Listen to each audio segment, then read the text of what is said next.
ओम शांति। आज बाबा के अव्यक्त महावाक्य हैं। मुरली की रिवाइज डेट है 20 फरवरी 87 यानी 87 की मुरली है। और आज मुरली का हेडिंग है याद, पवित्रता और सच्चे सेवाधारी की 3 रेखाएं। तो आज सर्व स्नेही विश्व सेवाधारी बाप अपने सदा सेवाधारी बच्चों से मिलने आए हैं। सेवाधारी बाप दादा को समान सेवाधारी बच्चे सदा प्रिय हैं। आज विशेष सर्व सेवाधारी बच्चों के मस्तक पर चमकती हुई विशेष 3 लकीरें देख रहे हैं।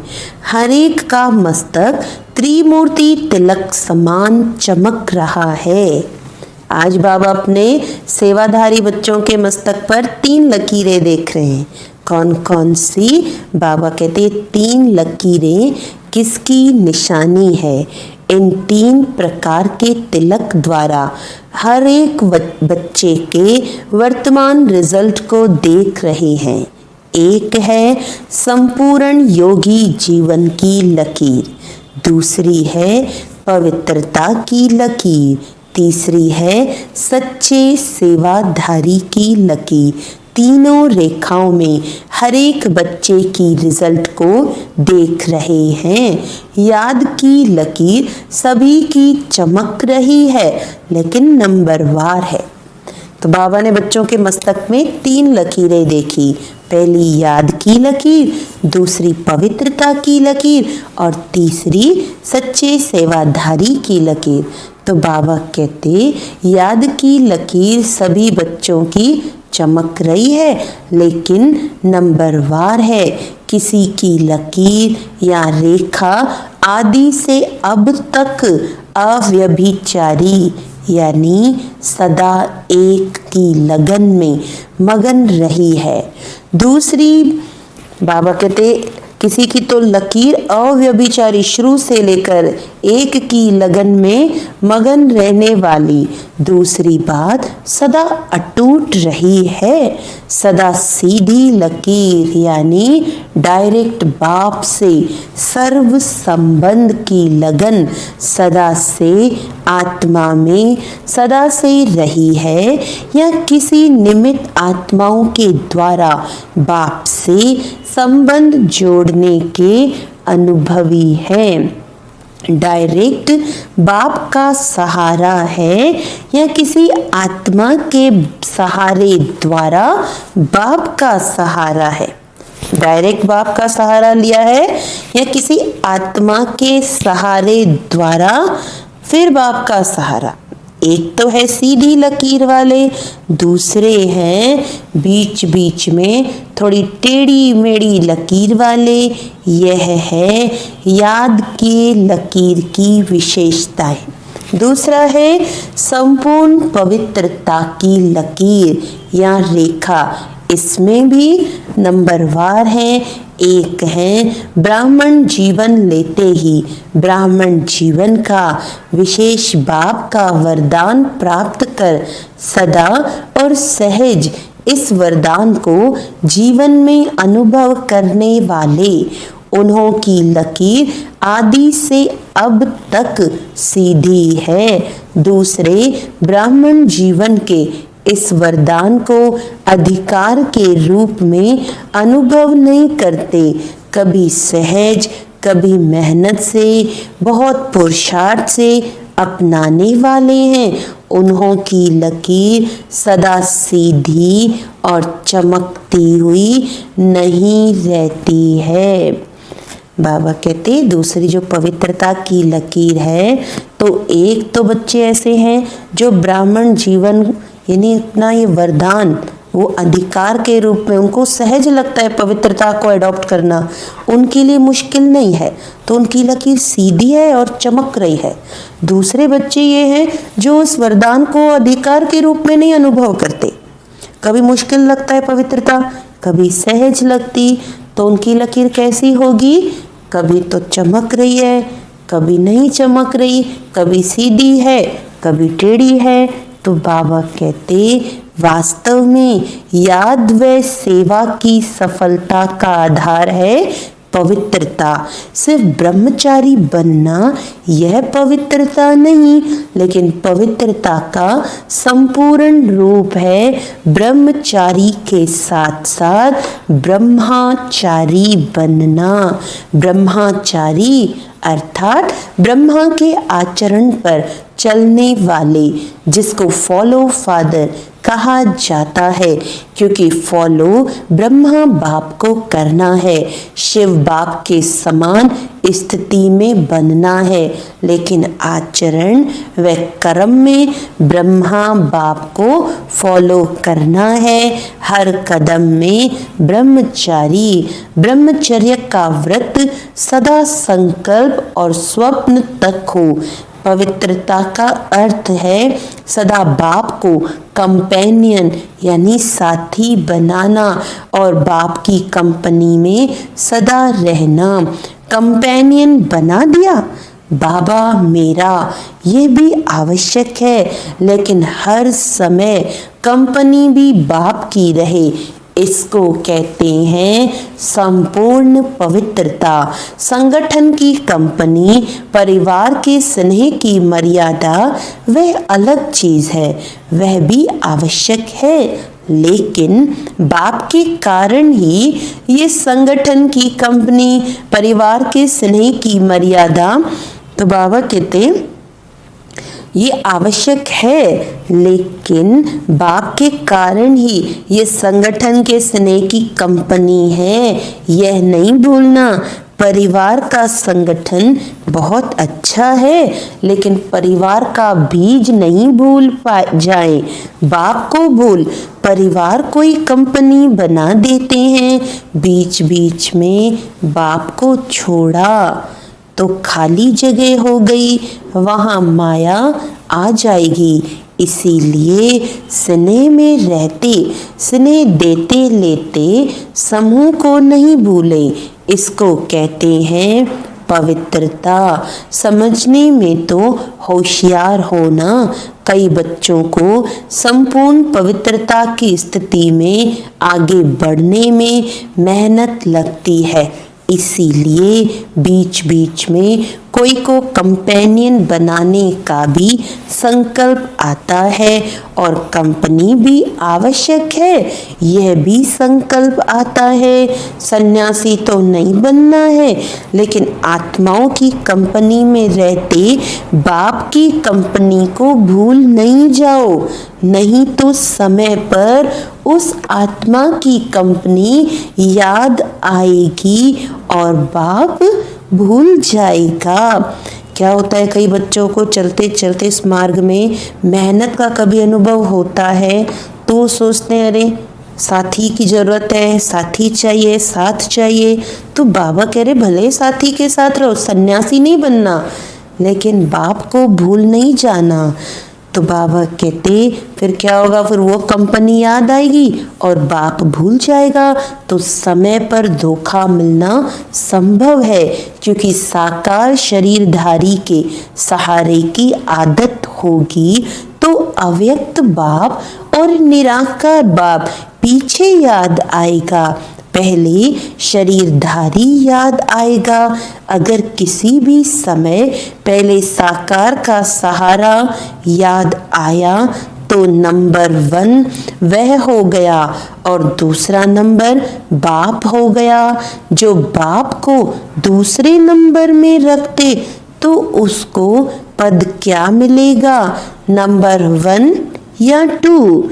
सिर्फ सहयोग लेना, स्नेही रहना वह अलग चीज है, लेकिन सहारा बनाना अलग चीज है। ये बहुत गुह्य बात है, इसको यथार्थ रीति से जानना पड़े। कोई संगठन में स्नेही बनने के बजाय न्यारे भी बन जाते, डरते हैं ना मालूम फंस जाएं, इससे तो दूर रहना ठीक है।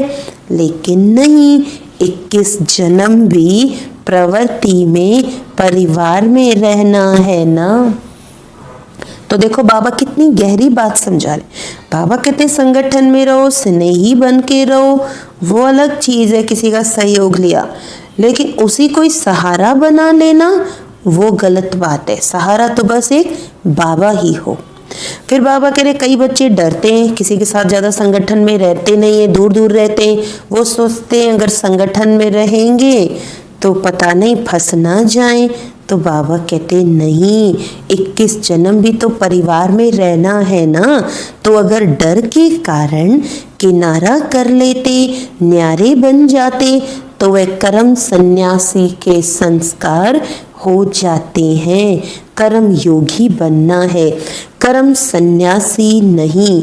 संगठन में रहना है, स्नेही बनना है, लेकिन बुद्धि का सहारा एक बाप हो, दूसरा न कोई। बुद्धि को कोई आत्मा का साध या गुण या कोई विशेषता आकर्षित नहीं करे, इसको कहते हैं पवित्रता। पवित्रता में मेहनत लगती, इससे सिद्ध है वरदाता बाप से जन्म का वरदान नहीं लिया है। वरदान में मेहनत नहीं होती। हर ब्राह्मण आत्मा को ब्राह्मण जन्म का पहला वरदान पवित्र भव, योगी भव का मिला हुआ है। तो अपने से पूछो, पवित्रता के वरदानी हो या मेहनत से पवित्रता को अपनाने वाले हो। ये याद रखो कि हमारा ब्राह्मण जन्म है, सिर्फ जीवन परिवर्तन नहीं, लेकिन ब्राह्मण जन्म के आधार पर जीवन का परिवर्तन है। जन्म के संस्कार बहुत सहज और स्वतः होते हैं। आपस में भी कहते हो ना, मेरे जन्म से ही ऐसे संस्कार हैं। ब्राह्मण जन्म का संस्कार है ही योगी भव, पवित्र भव।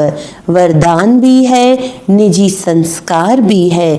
जीवन में दो चीजें ही आवश्यक हैं, एक कंपेनियन, दूसरी कंपनी।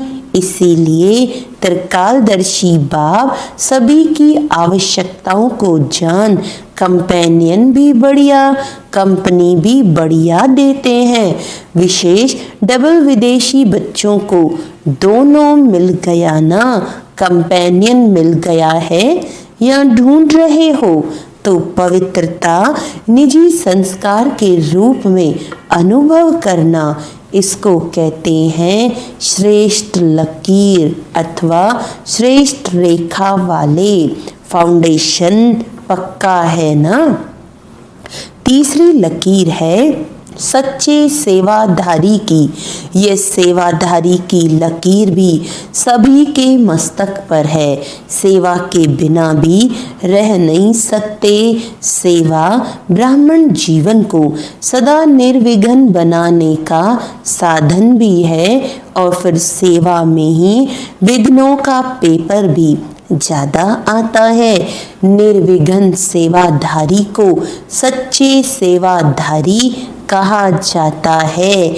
विघ्न आना ये भी ड्रामा की नूंद है।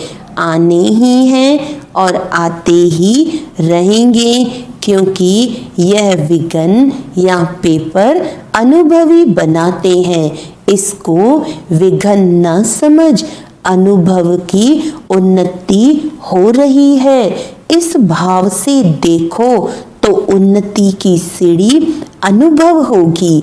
इससे और आगे बढ़ना है, क्योंकि सेवा अर्थात संगठन का सर्व आत्माओं की दुआ का अनुभव करना। सेवा के कार्य में सर्व की दुआएं मिलने का साधन है। इस विधि से, इस वृत्ति से देखो तो सदा ऐसे अनुभव करेंगे कि अनुभव की अथॉरिटी और आगे बढ़ रही है। विघ्न को विघ्न नहीं समझो। विघ्न अर्थ निमित्त बनी हुई आत्मा को, विघ्न अर्थ निमित्त बनी हुई आत्मा को विघ्नकारी नहीं समझो। अनुभवी बनाने वाले शिक्षक समझो। जब कहते हो निंदा करने वाले मित्र हैं तो विघ्नों को पास करा के अनुभवी बनाने वाला शिक्षक हुआ ना, पाठ पढ़ाया ना। जैसे आजकल के जो बीमारियों को हटाने वाले डॉक्टर्स हैं वे एक्सरसाइज कराते हैं, तो एक्सरसाइज में पहले दर्द होता है, लेकिन वह दर्द सदा के लिए बेदर्द बनाने के निमित्त होता है। जिसको ये समझ नहीं होती है वह चिल्लाते हैं इसने तो और ही दर्द कर लिया, लेकिन इस दर्द के अंदर छिपी हुई दवा है। इस प्रकार रूप भले विघ्न का है, आपको विघ्नकारी आत्मा दिखाई पड़ती, लेकिन सदा के लिए विघ्नों से पार कराने के निमित्त, अचल बनाने के निमित्त वही बनते। इसीलिए सदा निर्विघ्न सेवाधारी को कहते हैं सच्चे सेवाधारी। ऐसे श्रेष्ठ लकीर वाले सच्चे सेवाधारी कहे जाते हैं। सेवा में सदैव स्वच्छ बुद्धि, स्वच्छ वृत्ति और स्वच्छ कर्म। सेवा में सदैव 3 चीजें होनी चाहिए, स्वच्छ बुद्धि, स्वच्छ वृत्ति और स्वच्छ कर्म सफलता का सहज आधार है। कोई भी सेवा का कार्य जब आरंभ करते हो तो पहले ये चेक करो कि बुद्धि में किसी आत्मा के प्रति भी स्वच्छता की बजाय अगर बीती हुई बातों की जरा भी स्मृति होगी तो उसी वृत्ति दृष्टि से उनको देखना, उनसे बोलना होता। तो सेवा में जो स्वच्छता से संपूर्ण सफलता होनी चाहिए वह नहीं होती। बीती हुई बातों को या वृत्तियों आदि सबको समाप्त करना, यह है स्वच्छता। बीती का संकल्प भी करना कुछ परसेंटेज में हल्का पाप है। संकल्प भी सृष्टि बना देता है। वर्णन करना तो और बड़ी बात है, लेकिन संकल्प करने से भी पुराने संकल्प की स्मृति सृष्टि अथवा वायुमंडल भी वैसा बना देती है। फिर कह देते मैंने जो कहा था ना ऐसे ही हुआ ना, लेकिन हुआ क्यों? आपके कमजोर व्यर्थ संकल्प ने यह व्यर्थ वायुमंडल की सृष्टि बनाई। इसीलिए सदा सच्चे सेवाधारी अर्थात पुराने वाइब्रेशन को समाप्त करने वाले, जैसे साइंस वाले शस्त्र से शस्त्र को खत्म कर देते हैं, एक विमान से दूसरे विमान को गिरा देते हैं, युद्ध करते हैं तो समाप्त कर देते हैं ना। तो आपका शुद्ध वाइब्रेशन को इमर्ज कर सकता है और व्यर्थ वाइब्रेशन को समाप्त कर सकता है। संकल्प को समाप्त कर सकता है। अगर आपका पावरफुल संकल्प है तो समर्थ संकल्प व्यर्थ को खत्म जरूर करेगा। समझा? सेवा में पहले स्वच्छता यानी पवित्रता की शक्ति चाहिए। ये 3 लकीरें चमकती हुई देख रहे हैं। सेवा की विशेषता की और अनेक बातें सुनी भी हैं। इन बातों का सार है निस्वार्थ निर्विकल्प स्थिति से सेवा करना सफलता का आधार है। इसी सेवा में ही स्वयं भी संतुष्ट और हर्षित रहते और दूसरे भी संतुष्ट रहते। सेवा के बिना संगठन नहीं होता। संगठन में भिन्न भिन्न बातें, भिन्न भिन्न विचार, भिन्न भिन्न तरीके, साधन ये होना ही है, लेकिन बातें आते भी भिन्न भिन्न साधन सुनते हुए भी स्वयं सदा अनेक को एक बाप की याद में मिलाने वाले, एक रस स्थिति वाले रहो। कभी भी अनेकता में मूंझो नहीं। अब क्या करें, बहुत विचार हो गए हैं, किसका माने किसका न माने। अगर निस्वार्थ निर्विकल्प भाव से निर्णय करेंगे तो कभी किसी को कुछ व्यर्थ संकल्प नहीं आएगा, क्योंकि सेवा के बिना भी रह नहीं सकते, याद के बिना भी रह नहीं सकते। इसीलिए सेवा को भी बढ़ाते चलो, स्वयं को भी स्नेह, सहयोग और निस्वार्थ भाव से बढ़ाते चलो। समझा? बाप दादा को खुशी है कि देश विदेश में छोटे बड़े सभी ने उमंग उत्साह से सेवा का सबूत दिया। विदेश की सेवा का भी सफलता पूर्वक कार्य संपन्न हुआ और देश में भी सभी के सहयोग से सर्व कार्य संपन्न हुए, सफल हुए। बाप दादा बच्चों के सेवा की लगन को देख हर्षित होते हैं। सभी का लक्ष्य बाप को प्रत्यक्ष करने का अच्छा रहा और बाप के स्नेह में मेहनत को मोहब्बत में बदल कार्य का प्रत्यक्ष फल दिखाया। सभी बच्चे विशेष सेवा के निमित्त आए हुए हैं। बाप दादा भी वह बच्चे वह के गीत गाते हैं।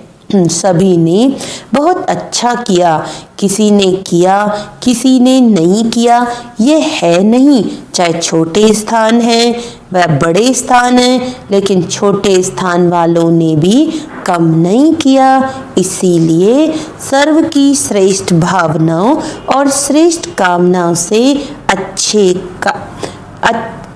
से कार्य अच्छे रहे और सदा अच्छे रहेंगे।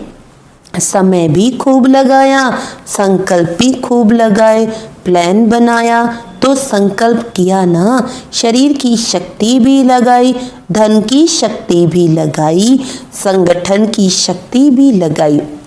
सर्व शक्तियों की आहुतियों से सेवा का यज्ञ दोनों तरफ देश और विदेश सफल हुआ। बहुत अच्छा कार्य रहा। ठीक किया या नहीं किया ये क्वेश्चन ही नहीं, सदा ही कार्य सुंदर रहे। इस विधि से किया वह विधि भी ठीक है। बाबा कहते सदा ठीक रहा और कार्य सदा ठीक रहेगा। चाहे मल्टी मिलियन पीस का कार्य किया, चाहे गोल्डन जुबली का कार्य किया, दोनों ही कार्य बहुत सुंदर किए। जिस विधि से किया वह विधि भी ठीक है। कहाँ कहाँ चीज की वैल्यू बढ़ाने के लिए पर्दे के अंदर वह चीज रखी जाती है, पर्दा और ही वैल्यू को बढ़ा देता है और जिज्ञासा उत्पन्न होती है कि देखें क्या है। पर्दे के अंदर है तो जरूर कुछ होगा, लेकिन यही पर्दा प्रत्यक्षता का पर्दा बन जाएगा। अभी धरनी बना ली, धरनी में जब बीज डाला जाता है तो जरूर वो अंदर छिपा हुआ डाला जाता है। बीज को बाहर नहीं रखते, अंदर छिपा कर रखते हैं। और फल व वृक्ष गुप्त चीज का ही स्वरूप, बाबा कहते और फल व वृक्ष गुप्त बीज का ही स्वरूप प्रत्यक्ष होता। तो अब बीज डाला है, वृक्ष बाहर स्टेज पर स्वतः ही आ जाएगा।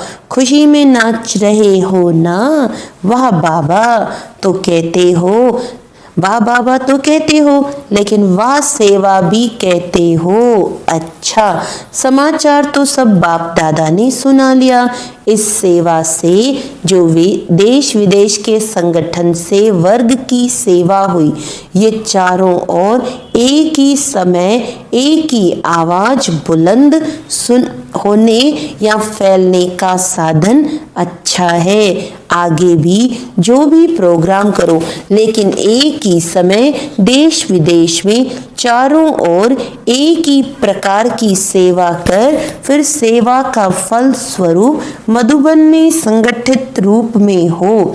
चारों ओर एक लहर होने के कारण सब में उमंग उत्साह भी होता है, और चारों ओर रूहानी रेस होती, रीस नहीं कि हम और ज्यादा से ज्यादा सेवा का सबूत दें। तो इस उमंग से चारों ओर नाम बुलंद हो जाता है। इसीलिए किसी भी वर्ग का बनाओ, लेकिन चारों ओर सारा वर्ष एक ही रूपरेखा की सेवा की तरफ अटेंशन हो, तो उन आत्माओं को भी चारों ओर का संगठन देख उमंग आता है, आगे बढ़ने का चांस मिलता है। इस विधि से प्लान बनाते बढ़ते चलो।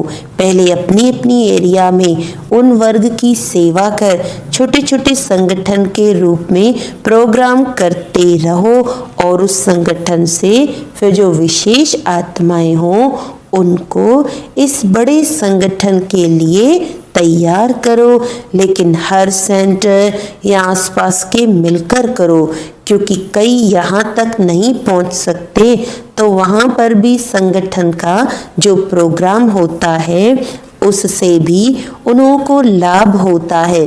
तो पहले छोटे छोटे स्नेह मिलन करो, फिर जोन को मिलाकर संगठन करो, फिर मधुबन का बड़ा संगठन हो। तो पहले से ही अनुभवी बन करके फिर यहाँ तक भी आएंगे। लेकिन देश विदेश में एक ही टॉपिक हो और एक ही वर्ग के हों। ऐसे भी टॉपिक्स होते हैं जिसमें 2-4 वर्ग भी मिल सकते हैं। टॉपिक विशाल है तो 2-3 वर्ग के भी उसी टॉपिक बीच आ सकते हैं। तो भी देश विदेश में धर्म सत्ता, राज्य सत्ता और साइंस की सत्ता तीनों के सैंपल्स तैयार करो। अच्छा, सर्व पवित्रता के वरदान के अधिकारी आत्माओं को सदा एक रस निरंतर योगी जीवन के अनुभवी आत्माओं को सदा हर संकल्प हर समय सच्चे सेवाधारी बनने वाली श्रेष्ठ आत्माओं को विशेष स्नेही विशेष सेवाधारी बाप दादा का याद प्यार और नमस्ते। हम रूहानी बच्चों की रूहानी बाप दादा को याद प्यार, गुड मॉर्निंग, नमस्ते नमस्ते नमस्ते जी। तो ये सुने हमने आज बाबा के अव्यक्त महावाक्य, 3 रेखाएं जो बाबा ने कही, याद की, पवित्रता की और सच्चे सेवाधारी की लकीर। तो हम हर एक बच्चे को अपने आप में ये तीनों लकीरें देखनी है। अच्छा, आज वरदान बाबा ने कहा, कंबाइंड स्वरूप की स्मृति द्वारा अभुल बनने वाले, कंबाइंड स्वरूप की स्मृति द्वारा अभुल बनने वाले निरंतर योगी भव। जो बच्चे स्वयं को बाप के साथ कंबाइंड अनुभव करते हैं, उन्हें निरंतर योगी भव का वरदान स्वतः मिल जाता है, क्योंकि वो जहाँ भी रहते हैं मिलन मेला होता रहता है। उन्हें कोई कितना भी भुलाने की कोशिश करे, लेकिन वे अभूल होते हैं। ऐसे अभूल बच्चे बाप को अति प्यारे हैं, वही निरंतर योगी हैं, क्योंकि प्यार की निशानी है स्वतः याद।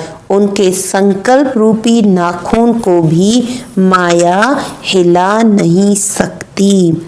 स्लोगन है, कारण सुनाने के बजाय उसका निवारण करो। कारण सुनाने के बजाय उसका निवारण करो तो दुआओं के अधिकारी बन जाएंगे। अच्छा, ओम शांति।